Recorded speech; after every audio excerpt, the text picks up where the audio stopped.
Hey guys, welcome to our episode number 1 of Defining Christianity. Yesterday we had a little introduction to the new series. It's going to be short clips that are going to help us to define what a Christian is according to Jesus.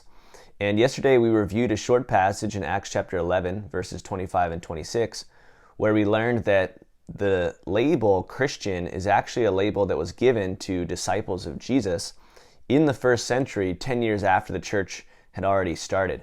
Jesus, of course, never used the word Christian, and in order to be a Christian, really you need to be a disciple. To reinforce that a little bit, let's take a look at this passage in Matthew chapter 28, starting in verse 18. Matthew chapter 28, verse 18. It says, "Then Jesus came to them and said, 'All authority in heaven and on earth has been given to me. Therefore go and make disciples of all nations, baptizing them in the name of the Father and of the Son and of the Holy Spirit, and teaching them to obey everything I have commanded you. And surely I'm with you always to the very end of the age.'" So pretty cool. This is known as the Great Commission. Of course, a commission means a command. This wasn't just a suggestion, but this was a command of Jesus. And just to make sure that we understood it was a command, Jesus actually said, "All authority in heaven and on earth has been given to me." And so we have no authority to change this command. We can't change it just because we think we should do it differently. We can't reinterpret it a different way. Jesus said, "I'm the one with the authority, and I'm the one issuing this command. You have no authority to change it." Now, the command he gave was that everyone in the world become one of his disciples.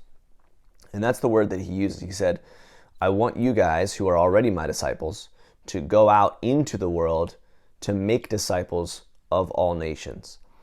And so if you are not a disciple of Jesus, then that means Jesus is not pleased with where you are at in life.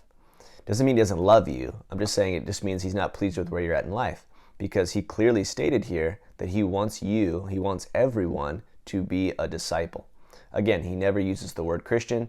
Christian was a word given from the world to disciples. And so the question becomes, are you a disciple of Jesus Christ? And we're going to look at those different characteristics in this podcast series. But it should be very clear that if you're not a disciple, then Jesus wants you to become one. And I think it's so obvious in this passage. It's also worth pointing out in this passage that Jesus said, become a disciple first and then be baptized. And we can do separate discussions about baptism. But clearly, Jesus also wanted that baptism to take place as an intentional decision made by a disciple. So if I went to somebody and I said, "Hey, are you a disciple?" And they said no, well, then I can't baptize them.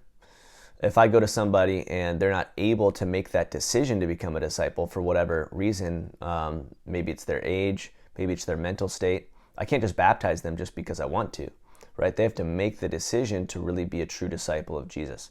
These are very important things that Jesus taught. We understand this in any other walk of life. You can't force somebody to become a member of a club. You can't force somebody to enroll in school, right? It's not like, oh, you're a member now, even though you don't want to be.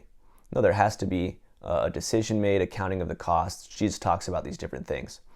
And so here in this episode number 1 here, we just want to establish that everyone is called to become a disciple.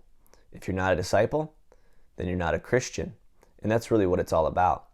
And then we're going to look at different characteristics in episode number 2. Thanks so much, and thanks for joining Defining Christianity.